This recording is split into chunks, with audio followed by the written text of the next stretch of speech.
Project. Malam, malam. Halo, halo. Malam Project, kabar sehat. Sehat selalu dong. Mantap. Ini suara saya jelas ya? Aman, aman. Oke, oke, oke. Udah lama nggak ngobrol-ngobrol ya, Project? Yoi. Iya, kondisi Porto gimana nih, Project nih? Tapi kayaknya kalau Project mas selalu di zona hijau ya. Semoga, amin. At least, Iya, iya, cuan at least selalu. nggak masuk angin lah. Nggak terlalu masuk angin lah. Kerokan wajar lah, kerokan. Cuman nggak masuk angin lah. Mantap, mantap, mantap. Oke, thank you Project udah mau luangin waktunya di akhir pekan ya buat kita sharing-sharing tentang market lagi. Hari ini kita bisa bilang hari ketiga ya, indeks kita hijau dan naik di atas level 6.600-an. Nah, kalau Project itu ngelihat beberapa waktu belakangan ini, seminggu dua minggu belakangan ini, apa sih sebenarnya yang kemudian gerakin indeks kita itu koreksi parah, kemudian dia bisa rebound lagi itu apa nih kira-kira sentimen yang menguatkan? Karena kan kita dengar kemarin ada MSCI ya, 2 minggu lalu kurang lebih MSCI bikin indeks kita drop. Kemudian ada JP Morgan. JP Morgan kemudian kasih overweight ke beberapa saham kita, tapi ternyata tidak mampu menopang indeks balik lagi ke 7.000 gitu. Nah, ini pendapat Project gimana? Oke, sebenarnya kalau kita bicara IHSG ini emang tahun ini agak kompleks ya. Mm-mm. Dari luar ya, dari apa namanya, dari makro, terus dari global dan segala macam memang agak kompleks. Nah, kalau dibilang penguatan minggu-minggu ini kenapa terjadi, sebenarnya ini apa ya, masih rebound ya, belum dibilang reversal, karena Mm-mm. kalau dilihat kan minggu-minggu lalu tadi ya sebabnya ya karena ada tekanan dari asing ya, baik baik itu karena downgrade dan segala macam lah. Sebenarnya sebabnya tuh banyak banget ya, dari sisi politik kita juga gitu loh. Jadi ini agak agak apa ya, habis jatuh ketimpa tangga. Nah, kalau minggu-minggu ini kenapa bisa rebound sih, menurut Logic sih memang tekanan jualnya lagi stop dulu gitu loh. Hmm. Kelihatan kan memang di minggu-minggu ini itu asingnya nggak buang ya, cenderung net buy, tapi net buy-nya tuh tipis banget. Jadi menurut Gojek sih memang kalau dibilang apakah bakal berlanjut sih, kayaknya masih ada kemungkinan ya. Masih ada kemungkinan besar bakal berlanjut. Tapi sejauh mana, nah ini yang belum belum bisa Mm-mm. prediksi jelas ya. Karena kalau dilihat ya, ini itu penurunannya cukup cukup drastis, dan harusnya penurunan ini tuh impact-nya itu karena hal yang besar gitu loh. Mungkin dari sisi mungkin ekonomi kita resesi dan segala macam, dan sebenarnya kalau dilihat juga nggak resesi-resesi banget gitu kan. Cuma memang banyak ketakutan di sana gitu. Jadi ya implikasinya ketakutan, terus juga likuiditas kita yang memang lemah ya, dan likuiditas kita juga disetir asing, sehingga ya wajar lah penurunan ini terjadi gitu. Iya, iya, iya, iya. Tapi kalau dilihat dari teknisnya sendiri, ini udah termasuk jenuh beli belum ya, Project? Karena kok kayak ada pola konsolidasi gitu ya. Nah, kalau dibilang jenuh beli ya, jenuh jual kali ya. Kalau jenuh beli sih kayaknya sih ini baru masuk harga murah ya. Dalam artian perbankan itu kan kemarin juga Project sempat nge-live juga, nge-share ke teman-teman bahwa beberapa perbankan, beberapa big caps kita itu masukin area PI yang cukup murah gitu loh. Bahkan Mm-mm. PI mereka itu sekarang lebih murah dari 2020 waktu resesi 2020 gitu loh, resesi Iya. COVID.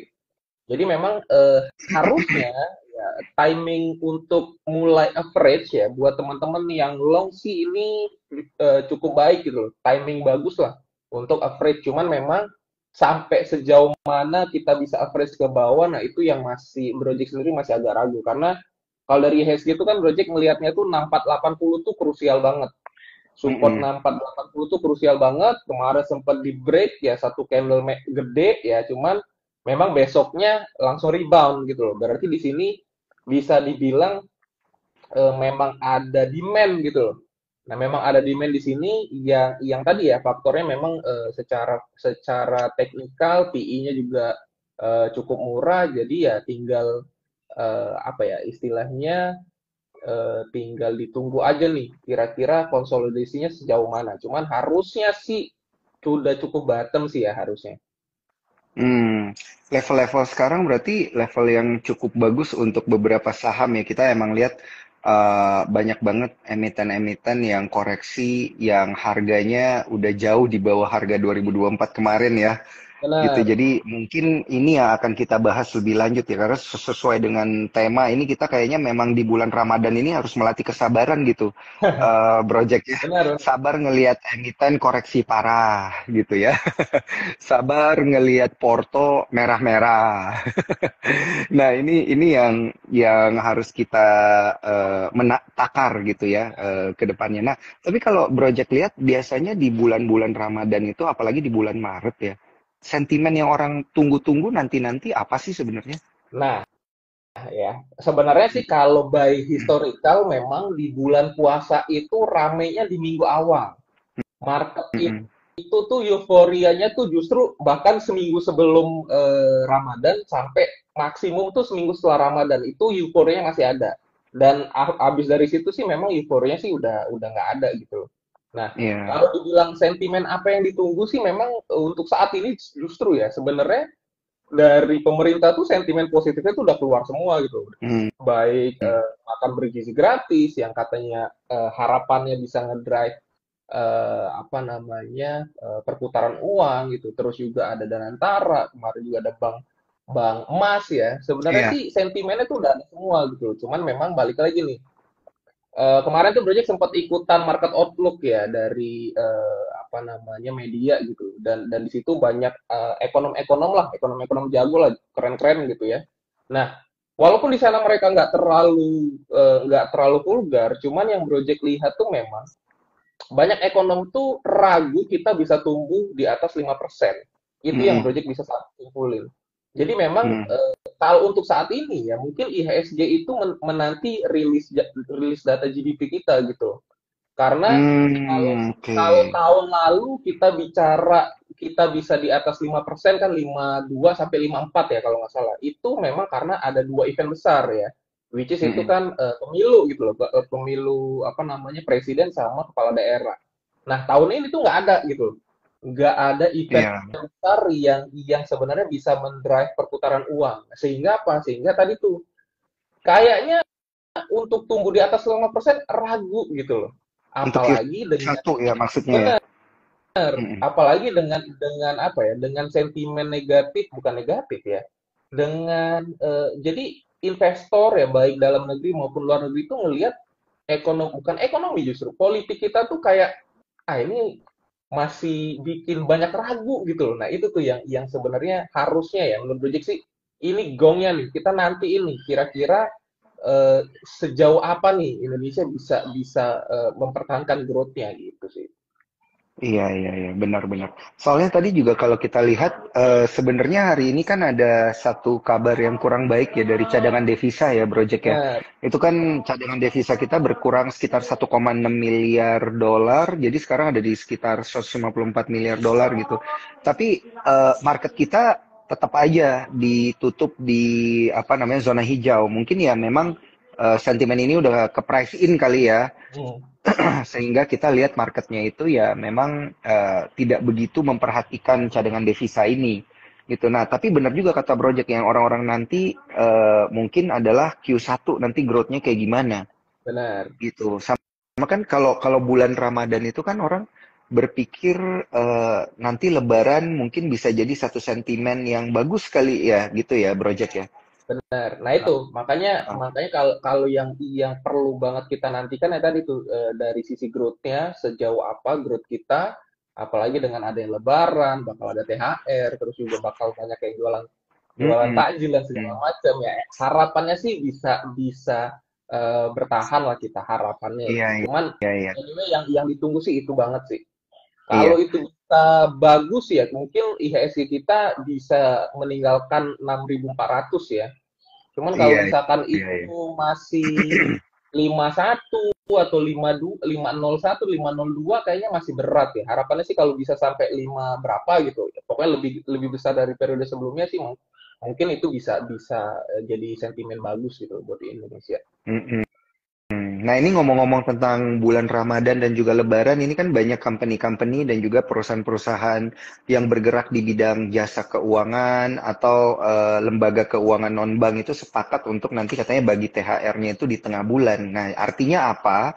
Daya belinya itu udah dikasih dari tengah bulan untuk nanti Lebarannya di akhir bulan gitu ya. Jadi mungkin akan ada pola konsumsi yang meningkat gitu ya di beberapa sektor consumer ya tentunya. Dan kalau kita lihat juga berarti kemungkinan besar di bulan Maret ini nanti data BPS-nya akan menunjukkan inflasi gitu ya. Tapi nanti ditunjukinnya di bulan April Hmm. gitu. Nah, ini menarik ya. Nah, sehingga kan sektor consumer ini jadi satu sektor yang perlu diperhatiin nggak sih, Project, kalau kita udah ngelihat pola kayak gini?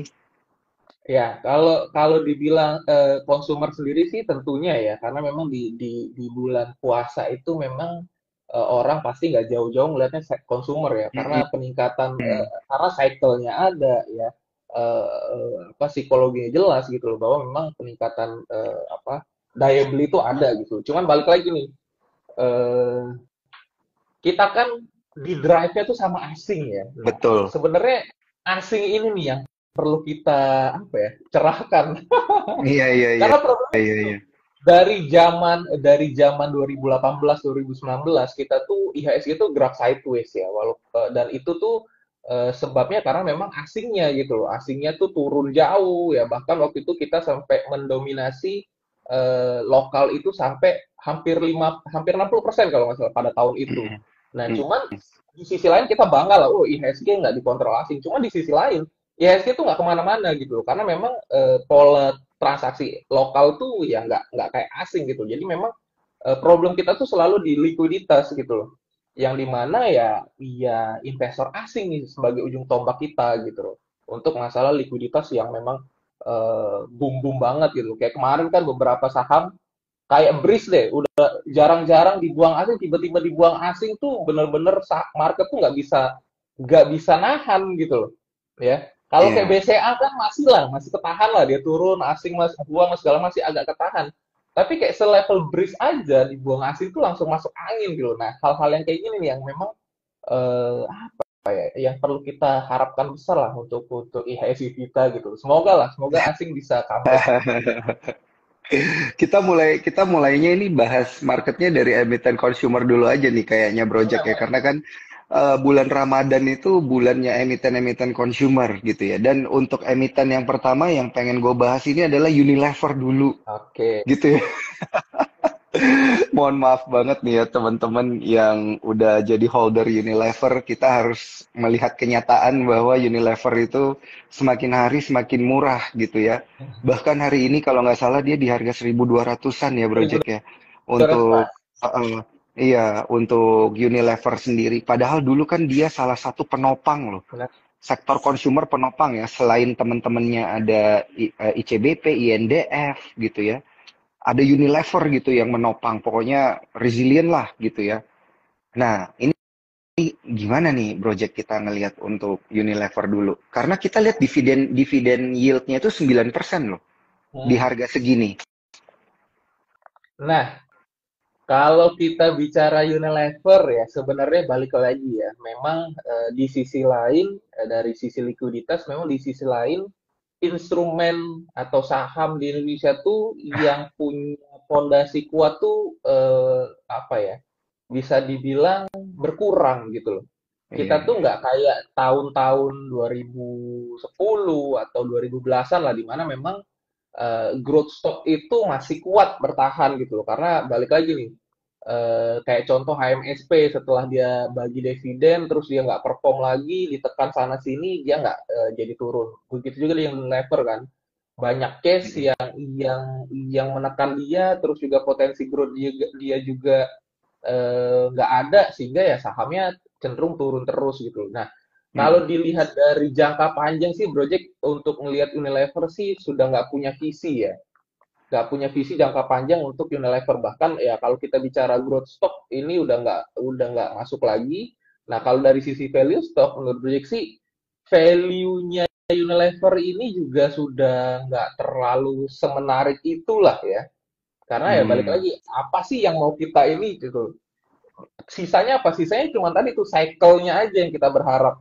Cycle dari apa peningkatan konsumsi aja gitu yang bisa kita harapin. Jadi ya untuk jangka panjang sih agak pesimis ya. Cuman untuk jangka pendek ya, untuk jangka pendek pun sebenarnya memang Unilever ini trennya juga terus turun ya. Dia juga sangat jelas ya beberapa kali meninggalkan gapnya jauh ya tanpa ada psikologi pengen nutup dulu ya. Jadi itu berarti memang benar-benar buyernya tuh nggak ada sama sekali gitu loh. Sehingga Hmm. untuk jangka pendek bahkan menurut break break 1250 pun agak berat ya untuk jangka pendek dari sisi Unilever gitu. Jadi kalau dari sisi Mm-mm. consumer Unilever seperti apa sih Project cenderung agak pesimis ya untuk Unilever. Oke oke. Break 1250 aja berat ya. Wah, artinya akan ada potensi dia mengalami penurunan lebih lanjut gitu ya, Project ya? Benar. Bentar ya gue ganti headset dulu. Oh, oh iya iya iya. Oke. Karena kan kalau kita lihat memang Unilever ini dia itu rada berbeda ya dengan apa namanya dengan peersnya ada INDF, ICBP gitu. Tapi sebelum kita ke sana, level-level yang perlu diantisipasi untuk Unilever gimana nih? Untuk siapa tahu ada yang dividen dividen hunter gitu ya. Oke. Project kan nanti mau ada pembagian dividen juga gitu. Jadi sebaiknya untuk mendapatkan dividen yield 9%-an itu gimana nih? Kita belinya di level berapa nih? Oke ya, kalau dilihat sih by historical ya dividennya itu setahun ya dia cukup Mm-mm. konsisten ya 2 kali ya. Iya, Dan rata-rata di Juli ya, rata-rata betul. di Juli. Kalau dilihat sih dari awal tahun ke Juli sih memang tekanan jualnya masih tinggi. Jadi kalaupun teman-teman yang berharapnya dividen hunter, jadi dividen hunter itu kan memang ada beberapa jenis ya.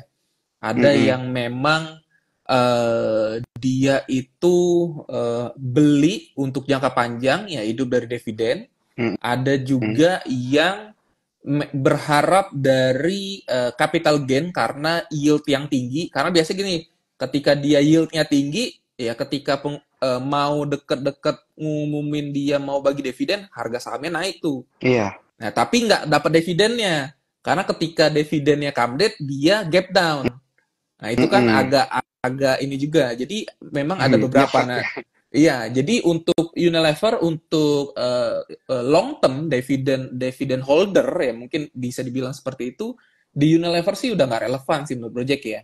Iya, iya. Jadi jangan beli beli beli deh Unilever yang penting setahun dapat ini itu ya dividennya oke gitu. Cuman capital gainnya agak nggak ada gitu. Jadi saran gue sih jangan ya. Cuman kalau misalkan mau nyari momentum dari momentum buy dari capital gain deket-deket dividen sih menurut gue sih masih menarik ya. Apalagi tadi yieldnya 9% ya. Jadi mungkin by historical kan deket-deket Juli ya. Mungkin di Juni Mm-mm. sudah mulai pantau-pantau lagi. Nah, kalau level-levelnya berapa? So far sih ya sebentar. Ini datanya itu Mm-mm. karena trennya terus turun, support terdekat, ya harusnya sih Unilever ini nggak lama di bawah 1.000 sih. Harusnya ya. Wah, Nggak lama harus lagi sih di bawah tahan 1.000 napas. ya.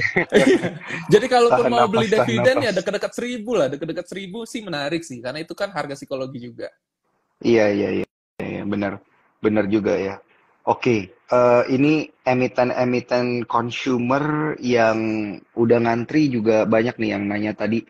Ada yang nanya Mayora, INDF, ICBP, sama sebenarnya yang paling menarik yang gue lihat belakangan ini adalah Japfa. Nah, Japfa Oke. ini kan emiten kita bilangnya ayam-ayaman lah gitu ya.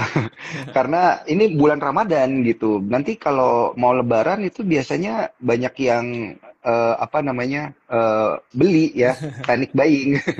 Beli beli opor. Ceritanya iya supaya bisa buat Lebaran gitu kan. Ah, Nah, ini kita mulainya dari ini dulu kali ya, dari Mayora gitu. Belakangan Mayora boleh. juga lumayan rame. Mayora. Oke. Mayora so far sih Lumayan ya, lumayan menarik ya. Cuman problemnya Mayora ini ya kalau dilihat dari bentukan chartnya Mm-mm. agak kurang Mhm. liquid Oh, oh, ya, oke. agak kurang liquid. Jadi gini, saham liquid kalau saham kurang liquid itu ya problemnya tuh kalau teman-teman telat angkut ya. Mm, Misalkan nih harapan teman-teman pengen pengen nge-swing ya, pengen nge-swing, oke deh di-swingin aja deh. Tapi karena dia nggak liquid, biasanya pas turunnya lebih cepet gitu loh daripada naiknya. Karena oke, tadi karena betul. dia dari sisi likuiditas tuh kurang gitu loh, sehingga minat belinya juga nggak bisa besar besar lah kasarnya kan. Jadi Mm-mm. nggak bisa big player yang masuk ke sana gitu loh. Tapi kalau dari sisi teknikal sendiri sebenarnya memang hari ini pun kan dia naik hampir 5% ya.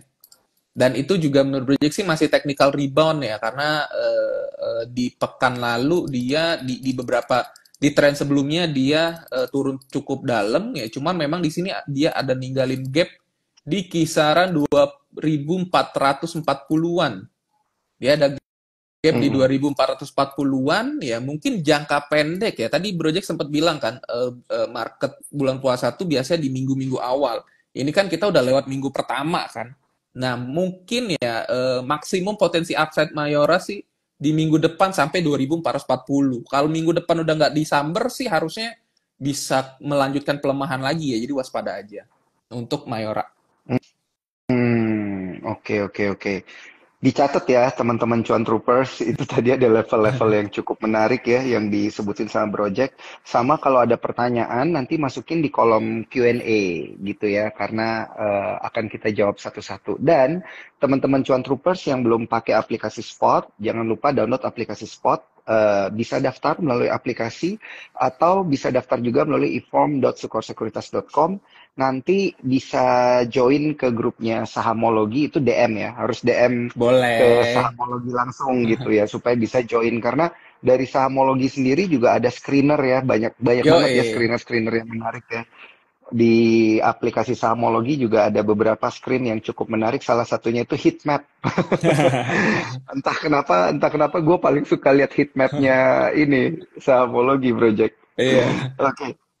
Oke, oke, kita lanjut dulu.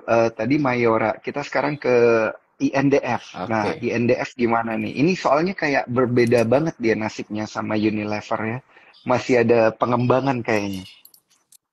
Oke, nah kalau INDF ini sebenarnya ya kalau teman-teman perhatiin memang asingnya masih terus koreksi gitu. Jadi memang minat beli ke saham ini masih cukup tinggi gitu loh. Beda sama Unilever yang ya ya begitulah pokoknya ya. Unilever ya. Oke, kalau Iya. INDF ya. Jangka panjangnya sih masih oke, cuman jangka pendeknya nih masih ada potensi lanjutan penurunan sih ya. Mm-mm. Masih agak turun dulu gitu loh. Ya, Untuk INDF ya. paling enggak sih ya, kalaupun mau, nah saham INDF ini kan memang naiknya tuh belakangan ini agak deres, naiknya agak kenceng karena asing cukup masif ya beli ya. Tapi di periode-periode Ya. sebelumnya dia itu cukup cukup lelet.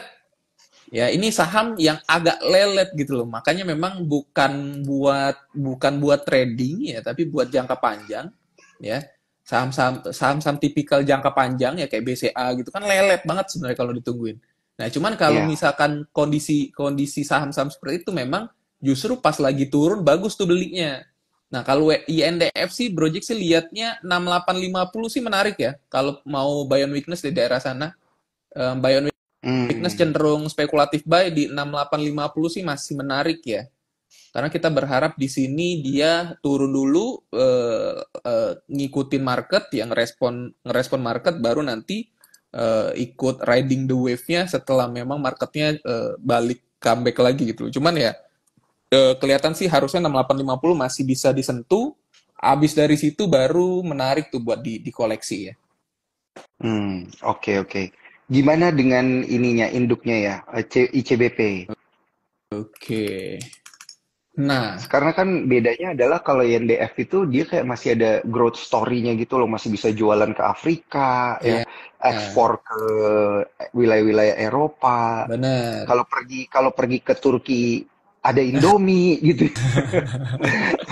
Lucu juga ya. Nah, ini gimana nih? Induknya Nah, gimana ICBP? itu benar banget ya. Kalau Iya. kalau dilihat memang di ICBP ini dari sisi trennya udah 360 derajat, 360 derajat, udah 180 derajat lah, udah beda banget Oke. memang. Trennya ini cenderung turun, likuiditas candle-nya juga kurang gitu loh. Kalau dilihat dia naik Iya, pun iya. candle-nya tuh sering open gap up, open gap down yang menandakan memang ini nggak liquid gitu loh. Tadi tuh ya, problemnya kalau teman-teman beli saham nggak liquid itu turunnya biasanya agak kenceng gitu loh. Iya, karena nggak Naik ada yang ngebit kan. Bit di bener, kirinya tipis. Iya. bener. Jadi ya Mm-mm. kalau kalau psikologi nggak kuat-kuat banget ya, kalau misalkan apa future value-nya nggak kuat-kuat banget, yang teman-teman hitung ya saran Jack sih jangan ya.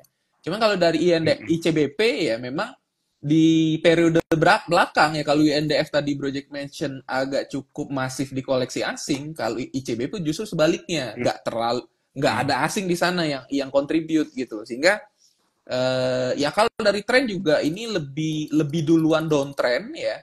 Downtrendnya cukup cukup akut ya, dan ini sih Project ngelihatnya sideways besar harusnya masih bisa ke di bawah 10.000 ya. 98 sih masih ada kemungkinan ya di Samber. 9.800-an sih masih ada kemungkinan di Samber ya. Mungkin kalaupun mau beli, mau spekulatif ya, untuk saat ini masih nanggung ya di 98 sih masih oke lah untuk coba-coba beli ya. Jadi ya walaupun walaupun memang ini apa consumer ya, cuman bottomnya tuh masih lemah ya karena trennya turun ya. Jadi ya waspada aja. Hmm. Oke, oke, mantap, Project. Nah, kita beralih ke yang salah satu yang paling ditunggu ya, yang naiknya juga kemarin lumayan kenceng loh.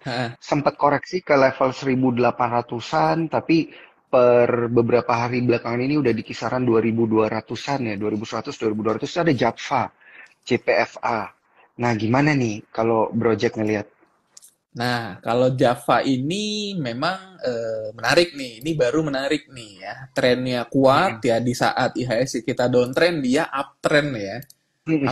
Uptrend cukup kuat Bener. ya. Cuman memang tadi tuh by likuiditas juga dia nggak liquid banget ya. Jadi saran Project sih belinya jangan pas ijo ya. Again, belinya jangan pas Mm-mm. ijo. Kayak sekarang ini kan kemarin udah sempat ijo cukup lama ya, ada beberapa candle ijo, dan candle hari ini dan kemarin tuh sebenarnya candle rejection ya. Mungkin kalau melihat Java ya, dia juga ninggalin gap di 1900-an. Mungkin spekulatif di 1900 sih menarik ya untuk Java Iya. ya. Kalau buat teman-teman yang belum punya barang ya, kalau udah punya barang sih mungkin 2120 ini di TP dulu ya. Mm-mm. Tapi Oh, untuk gara-gara ada gap up itu ya? Iya, tapi untuk jangka panjang sih 23 sih masih kemungkinan. Masih ada nafas sih sampai 23, 24 masih ada. Cuman untuk time belinya nih, entry point-nya Mm-mm. sih di 19 sih masih bisa sih harusnya. Hmm, oke, oke. Mungkin masih kejemput lah ya. Masih Secara bisa. teknikal mungkin dia ke situ dulu Iya, terus baru naik lagi gitu. bener. Oke, oke. Bro Jack, kalau Oke, peers-nya gimana? Kan ada Java, ada Charon Pokpan gitu, iya, Cepin. oke. Itu saingan kan biasanya. Nah, kalau Cepin ini agak lain ya. Agak lain nih di Cepin ini nih. Gimana, gimana Bro Jack? Ya, kalau dari sisi sisi tren juga dia jauh berbeda ya dari Java ya. Java itu kuat Ah, banget ah. uptrendnya. Dia tuh sebenarnya awalnya tuh psikologi chartnya sama kayak Java ya. Dia Mm-mm. turun, cenderung landai turunnya dan segala macam, tapi Java sudah duluan uptrend. Nah, Cepin ini belum sempat uptrend ya. Sama Mm-mm. sekali belum sempat ngerasain uptrend, dan sekarang justru masih cenderung downtrend ya, low-nya masih lemah ya. Walaupun 3 hari lalu ada rebound tinggi ya, naik sampai 12%, cuman langsung lunas turunnya hari ini. Yang menandakan kalau misalkan ada penguatan, half candle-nya di break, berarti memang itu bisa dibilang false break ya, atau false false demand lah ya. Berarti ini Mm-mm. masih ada kemungkinan lower low nih. Low terdekatnya 42. Mungkin kalau kalau mau spekulatif di 4.000 kali ya. Di 4.000 sih mungkin bisa buy di bottom kali ya di 4.000-an. Sekitar situ sih menarik. Oke. Nah, kemudian kalau sebenarnya Project ngelihat di bulan Maret ini ya, yang menarik itu sebenarnya ada di sektor apa gitu, Project yang udah kena screeningannya Project nih, Oke. yang menarik. Sebenarnya kalau Project sih pantau banget tuh saham-saham yang berkaitan udah sama lebaran ya, terutama tuh MAPI. Oh, Mitra di Perkasa ya. Yoi. Nah, MAPI ya. MAPI ini memang sejak 2023 tuh tren besarnya emang downtrend ya. Cuman di awal 2025 dia cukup kuat nih uptrendnya. Formasinya kuat ya. Kemarin tekanan jual tinggi dia nggak membentuk pola downtrend nih ya. Jadi untuk MAPI ini menarik nih.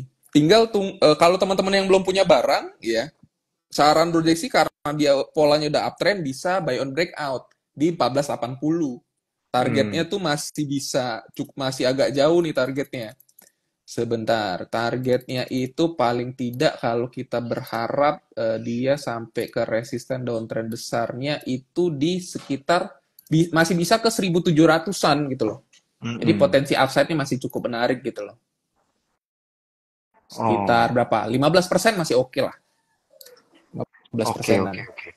Mitra di Perkasa ini kan dia chain juga ya, maksudnya banyak brand yang dipegang sama dia. Bener. Dan kemudian pembeli-pembeli daripada brandnya ini adalah kalangan menengah atas gitu ya. Ya, which adalah menengah atas ini yang memang yang paling banyak bayar pajak ya, menopang perekonomian. Bener. Makanya ini memang emiten yang perlu kita perhatikan juga lah gitu ya, ke depannya di bulan 3 ini nanti gimana. Nah, Project ini ada yang nanya satu tadi Tekim katanya. Waduh. Pabrik kertas Ciwi Kimia. Gimana nih? Waduh. Tegang kayaknya. Oke. Sebenarnya Tekim ini apa ya, bisa dibilang sejak kan dia tuh akselerasi banget kan 2016-2018an ya. Iya. Peak-peaknya gitu loh. Nah, kalau sekarang itu memang fase sideways besarnya gitu loh. Nah, biasanya sideways besar ini kan kita tinggal melihat biasanya ya saham tuh udah naik tinggi tuh dia tuh pasti ada timing exitnya kan. Nah, exit tuh banyak hal ya. Bisa dia jual ke asing, kayak contoh misalkan kayak brand dan kawan-kawan. Bisa dia jualan nge-isu obligasi, contohnya kayak MDKA dan kawan-kawan. Nah, sebenarnya jujur Project nggak tahu nih ya corporate action apa yang dilakuin sama dia. Tapi kalau misal sekilas kalau dilihat dari trennya harusnya dia nge-isu obligasi yang cukup banyak gitu sama kayak MDKA. Itulah sebab kenapa MDKA kan by fundamental harusnya kan gold naik dia ikut naik dan segala macam. Nah, yang bikin dia berat tuh karena dia nge-isu obligasi terlalu banyak gitu. Nah, sama kayak Tekim nih. Sekilas sih Project ngelihat memang mungkin dia ada beban di sana ya. Either dia punya utang obligasi atau mungkin utang repo dan segala macam yang bikin dia berat. Jadi untuk jangka panjang sih mungkin belum menarik ya. Dan jangka pendek menengah pun tadi dia ini sekarang sangat tidak liquid. Ya.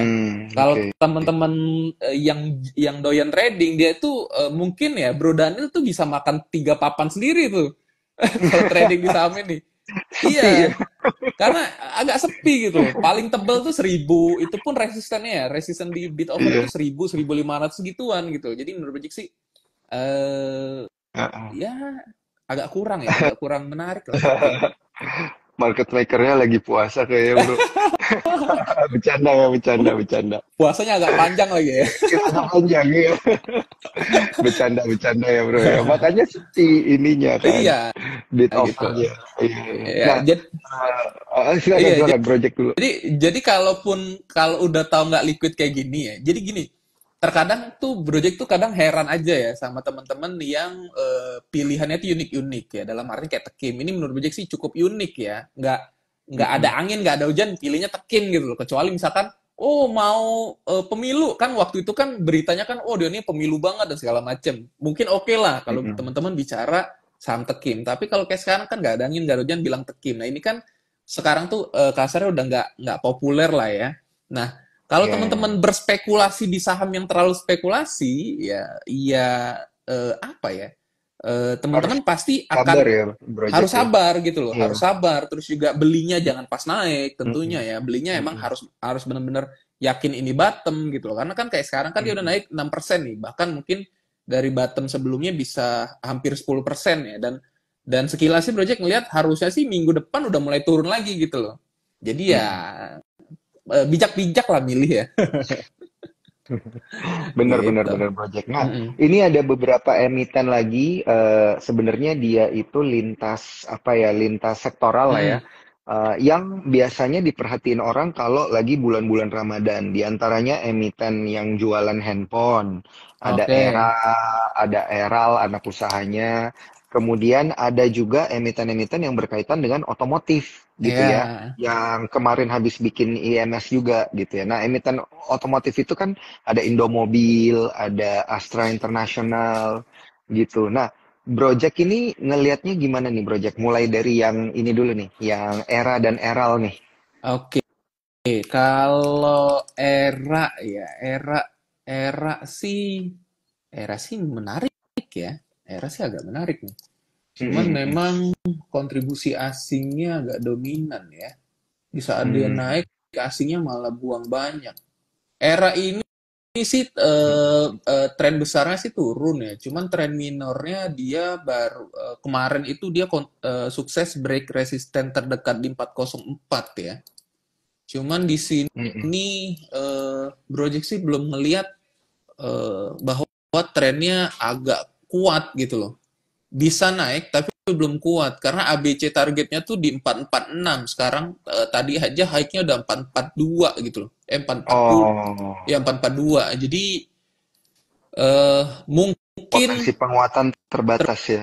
terbatas ya. Kalaupun mau Mm-mm. breakout buy mungkin bisa ya di 446 breakout buy target di 500 itu masih logis ya. Cuman teman-teman coba perhatiin dulu deh, lihat respon. Ini kan dia baru break 404. Coba lihat responnya besok ya. Kalaupun dia sideways selama masih di atas 410 lah. Masih di atas 410 which is 404 yang nggak disentuh sih harusnya ke 500 masih kuat ya. Mm-mm. Gitu. Itu Oh, untuk era. gitu. Mantap, mantap. Kalau untuk anak usahanya gimana tuh Eral, Eral, saudaranya? Oke. Kalau Itu kan Eral eralnya, ini kan buat spare partnya deh kalau nggak salah ya. uh, eralnya sih nggak menarik sih. Sepi ya. Mm-mm. Banyak yang sepi nih kayaknya nih. Eral itu kemarin kan sempat naik, dia sempat di tahun lalu ya, tahun lalu dia sempat naik sampai 386 dan itu naiknya nggak full body ya, dia ninggalin shadow. Abis itu dia benar-benar nggak sempat uji coba lagi, berarti itu banyak psikologis ya di sana yang ditinggal dan biasanya kalau ngelihat kondisi-kondisi kayak gini untuk dia rebound tuh minimal tuh harus ada sentimen yang melegar gitu loh.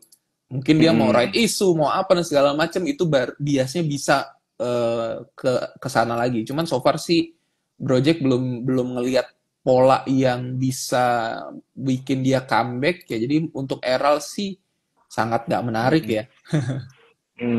Oke, oke, oke. Mungkin untuk teman-teman cuan troopers kalau ngelihat emiten-emiten kayak gini mungkin wait and see dulu lah gitu ya. Benar. Jangan terlalu dipaksain karena kan emiten di bursa itu ada 900-an Nah gitu. itu Jadi bisa milih banyak lagi yang lainnya gitu. benar. Kita coba ke otomotif dulu Boleh nih, boleh. Project belakangan jarang banget dibahas gitu ya. Ha-ha. Mungkin apa benar lagi sepi, lagi kurang menarik juga gitu. Astra International sama Indomobil deh ini buat sampel aja contoh. Oke. Kalau ASI ya, Mm-mm. reboundnya sih belakangan bagus ya. Cuman balik lagi ya. Kemarin tuh Project juga baru bikin konten masalah deflasi ya. Dan salah satunya kan Iya. memang daya beli dan segala macem lah. Dan ini sebenarnya paling berdampak tuh ya ke sektor-sektor kayak gini gitu. Mm-mm. Mungkin kalau kalau Bro Daniel pasti doyan lah ke apa event yang di BSD tuh. Iya. Oh, Gias ya, ini apa Gias sih? ya. Gias, Gias. Nah, Ingatnya IMS kemarin. iya. Gias itu Gias, tuh Gias. Heeh. Iya, Gias itu tuh biasanya tuh hebohnya tuh luar biasa. Iya, Ya, iya. hebohnya tuh baik dari pengunjungnya maupun memang mobil-mobil yang keluar gitu. Wah, keren-keren segala macem. Cuman belakangan Project nongkrong ke sana walaupun nggak beli mobil. Belakangan tuh kayak Survei. iya, belakangan tuh kayak mobil apa sih mobil sekarang yang boom boom banget gitu loh. Kayaknya Iya. udah nggak ada yang keren-keren gimana gitu loh. Heeh. Ada, tapi memang levelnya tuh kayak 800 ke atas gitu loh harganya. Iya. Jadi memang Iya. mungkin segmentasi mobil ini agak bergeser menurut Project ya. Mm-mm. Mungkin mereka tuh memang yang tadinya menjual quantity tapi sudah mulai mikirnya tuh menjual kualitas karena kayak LCGC aja sekarang harganya udah 250 juta gitu loh Iya, yang betul. punya ini kan. Jadi menurut Project sih memang masanya mobil sih mungkin masih butuh waktu ya kecuali mungkin ada mobil listrik harga 150 juta. Misalkan Astra nih, Hmm. Toyota ngeluarin mobil listrik harga 150 juta. Nah, itu mungkin bakal bikin Astra bener-bener ya mungkin comeback ya untuk jangka ini Project cerita untuk jangka panjang ya, bukan jangka pendek. Kalau jangka pendek sih teknikal aja ya. Jadi ceritanya sih Mm-mm. kayak gitu ya menurut Project ya. Karena ya pilihan mobil tuh sekarang tuh nggak banyak gitu loh. Ya kalau teman-teman lihat di jalanan tuh justru malah merek-merek Cina gitu kan, merek-merek yang baru-baru nih kayak Chery gitu kan, BYD dan segala macam yang justru lebih lebih apa ya, lebih eye catching gitu loh ngelihatnya. Wah, ini ada yang baru nih, keren-keren dan segala macam gitu. Jadi menurut saya sih untuk sektor otomotif ya agak kurang untuk jangka menengah Hmm. ya, untuk jangka menengah. Kecuali tadi tuh gongnya kalau misalkan ada mobil listrik harga LCGC, nah itu baru tuh harusnya bisa ngedongkrak Astra mungkin comeback jadi seperti pada masa jayanya gitu loh waktu zaman-zaman Avanza gitu iya Avanza Iya, dan kawan-kawan betul, itu kan betul. gila banget Iya. kan penjualannya kan. Wah, itu bener-bener dan segala macem gitu loh. Zaman-zamannya dia ngeluarin apa gitu. Itu kan fantastis banget kan. Nah, cuman untuk masa itu sih harusnya udah lewat ya. Nah, kalau dari sisi teknikal jangka pendek ya, jangka pendek sih memang harusnya juga sudah cukup bottom ya dari sisi Astra karena kemarin ya tekanan jual itu nggak ngebuat dia membentuk lower low di 4.280 ya. Mm-mm. Jadi jangka pendek ke menengahnya lumayan nih. Cuman memang posisinya dia masih technical rebound ya, belum reversal. Walaupun sudah ada high di 48, 40 di break ya. Hari ini juga nge-reject ya. Jadi mungkin butuh satu swing turun dulu untuk teman-teman bisa average ya. Kalau sekarang sih agak ketinggian belinya sekarang. Jadi sekarang cukup Hmm. ketinggian, mungkin kalaupun mau beli di kisaran 4760 sih menarik ya. Oke, oke, oke, oke. Menarik. Kemudian untuk ini sendiri gimana? Indomobilnya sendiri nih. Nah, kalau Ini Indomobil, kalau Astra aja tertekan, Pierce-nya juga bisa lebih parah nggak sih, Project? nah, bener. Kalau kalau Indomobil ini kan memang belakangan mulai hidup ya. Iya. Belakangan kan mulai hidup nih. Itu pun hidup karena dia mau right issue. Hmm. Nah, di Oke, oke, belakangan oke. ini memang right issue itu satu sentimen yang menarik buat teman-teman pantau.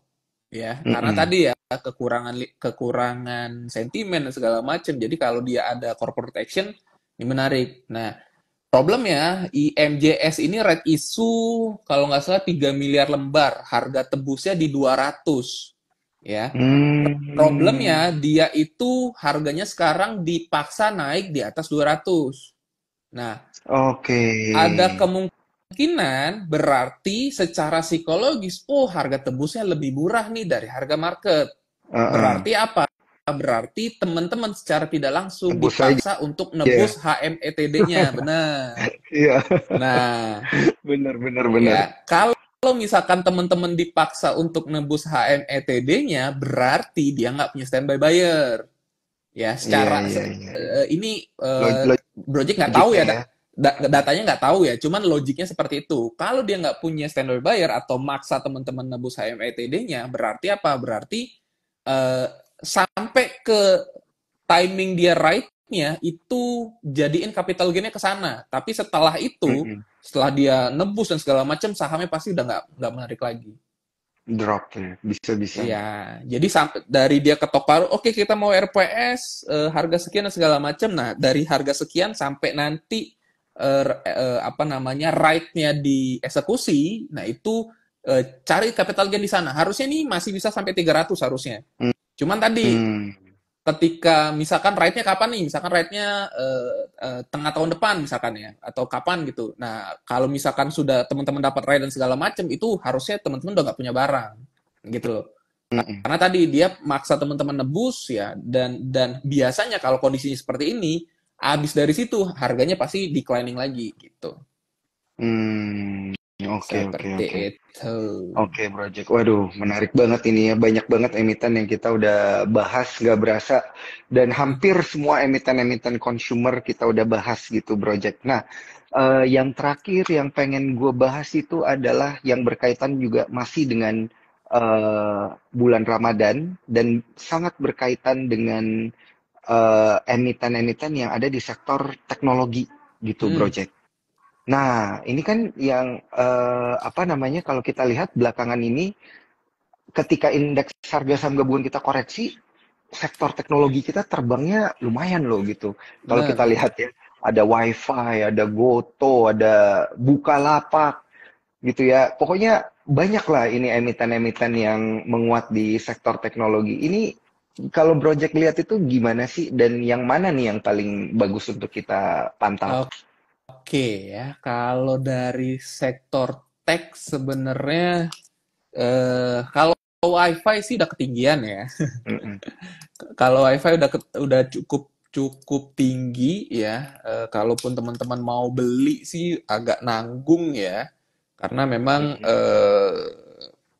ini sudah price in banget lah untuk WiFi ya. Jadi ini bisa di skip aja ya. Tapi Mm-mm. kalaupun teman-teman mau maksa beli ya nggak masalah. Selama di atas 2.000 sih masih oke. Cuman Mm-mm. kalau dari Goto dan Buka, sebenarnya Project ini masih nunggu berita terbaru dari Buka nih. Ada Wah, cerita baru nggak dia? Karena ini harusnya menarik nih saham. mm-mm. Karena Gimana ini tuh project? ini orang punya likuiditas tapi nganggur. Oh, Oh, bener juga sih. iya, punya likuiditas tapi nganggur ya. Bisnisnya dia sudah sadar bahwa bisnisnya udah nggak relevan lagi ya, dan which is dia juga nggak apa ya, nggak buang duit di sana gitu loh. Mm-mm. Jadi harusnya ya, kalau misalkan dia ada berita baru, misalkan oke kita ketok palu shifting bisnis misalkan ya. Jadi yang tadinya mungkin bisnisnya teknologi mungkin jadi apa gitu, misalkan jadi fintech atau jadi apa dan segala macam, itu sih mungkin yang perlu kita tunggu ya untuk si Bukalapak. Mm-mm. Nah, cuman sampai itu muncul, mungkin trading-trading masih oke lah ya, beli 120, jual 140-an. Dan kalau berharap dia break lebih jauh sih agak kurang ya untuk Bukalapak ya, karena Bukalapak itu psikologis price-nya tuh ada di 150. Jadi untuk break Hmm. 150 sih harusnya berat ya untuk si Bukalapak. Nah, beda cerita sama Goto. Goto Oke, ini sih menurut Gojek sih cepet sih harusnya sampai sih ya. Cepet sih harusnya sampai mantap. ya. Harga yang Karena ditunggu-tunggu setelah sekian lama. Gila, iya, gila. karena ya Iya, ya iya, iya. kalau dari sisi fundamental ya ya masih jelek lah. Cuman at Minimal, least minimal nyentuh lah gitu. iya, at least beban terberat dia kan udah keluar tuh, udah dibeli gitu Iya, iya, kan. iya. Terus juga Betul. dia dapat royalti terus tuh dari TikTok ya, kalau nggak salah dari TikTok dia tetap dapat Mm-mm. royalti gitu loh. Tapi dia nggak dapat kebagian beban operasionalnya gitu loh. Which is kan itu bagus kan. Walaupun memang Mm-mm. revenue Tokopedia tuh cukup gede tuh nyumbang ke Goto kemarin. Cuman ya udahlah, toh dapat royalti gitu kan. Jadi Mm-mm. sebenarnya beban terberat mereka tuh udah hilang gitu loh. Iya, iya, iya. Benar-benar. Gitu. Nah, Menarik. tapi ya dan by technical sekarang itu dia terus bikin higher low ya, which is kemarin juga walaupun Mm-mm. dia turun sampai 72 itu juga masih higher low gitu loh. Dan sekarang udah deket Mm-mm. high terdekat di 89, sekarang 86, harusnya sih cepet sih bentar lah. Ya Juli sih harusnya nyampe lah Juli. Februari, Maret, April, Mei. Mei mungkin udah cepet sih harusnya. Atau mungkin bisa Mm-mm. lebih cepat ya, nggak tahu nih. Di bulan Ramadan ya, capai target. Mungkin. Amin, amin. Banyak nih pasti yang bilang Oke. amin nih. Iya, iya. Tuh, yang nge-love langsung banyak. Oke, oke. Project, nggak berasa ini waktunya udah habis sebenarnya, tapi gue ada satu pertanyaan terakhir. Boleh. Di bulan Maret ini, Mm-mm. Project itu proyeksi IHSG kita secara teknikal nih gimana nih? Level-level yang perlu kita perkirakan, support dan resistennya. Oke, kalau untuk support ya tadi Project udah mention ya, Project tuh ngelihat support IHSG tuh di 6480 ya. Itu Mm-mm. tuh support yang memang terbentuk sudah dari beberapa tahun lalu 2021 2022 lah itu support kuatnya ya, which is kemarin juga sempat diuji coba ya, tapi langsung di apa langsung comeback ya. Jadi kita lihat psikologis 6480 kalau misalkan masih kuat bertahan sih harusnya minimal sideways itu aja sih. Kalau untuk naik Oke. sih saran Project sih jangan terlalu optimis ya. Oh, IHSG apa reversal reversal nanti dulu ya. Mm-mm. At least dia bisa bisa bertahan sideways pun itu udah oke gitu. Kenapa Project bilang kayak gitu? Karena memang di candle weekly-nya IHSG itu IHSG membentuk bullish harami ya. Hmm. Ada candlestick reversal di sana di weekly-nya. Cuman Mm-mm. memang konfirmasi candlestick reversal ini di level 6.800, which is dari Mm-mm. sekarang tuh masih agak jauh gitu loh. Jadi ya karena ini candle weekly ya masih butuh waktu. Jadi sebenarnya sih berharap dia sideways dulu aja nggak apa-apa ya. Sideways dulu dan kunciannya 6480 jangan di break. Itu aja sih udah happy sih Project. Oke, 6480 jangan break dulu ya selama Iya, bulan Ramadan deh. benar, Jadi ada benar. level-level yang bisa mempertahankan uptrendnya ya. Iya. Iya, Jadi iya, kalaupun iya, iya. teman-teman mau gila-gilaan beli, nanti setelah 6.800 di break, boleh tuh. Ya mau breakout buy, mau apa dan segala macam. Cuman selama 6480 belum apa jadi support resisten 6.800 selama itu masih di dalam situ ya sih menurut project sih mungkin teman-teman trading jangka pendek aja ya. Manfaatin Hmm, momentum-momentum aja gitu. mantap, Project. Thank you banget buat penjelasannya. Lebih dari 10 emiten udah kita bahas juga ya, lengkap sama level-levelnya dan juga Siap. berita-berita terkait. Kemudian level-level IHSG juga udah kita informasikan ke teman-teman Cuan Troopers ala Project Sahamologi ya. Moga-moga bisa jadi guidance ya, Project ya, selama Sip. bulan Ramadan ini. Thank you banget, Project, atas waktunya. See you in another opportunity ya. Jangan lupa kalau bisa besok Besok datang hadir. ya, Project. Insya Allah hadir. Hadir ya. Besok Siap. kita mau main bowling, teman-teman Cuan Troopers. Siap. Ulang tahunnya Sukor. Oke, thank you. Thank Thank you, you. Project. Yo, bye-bye.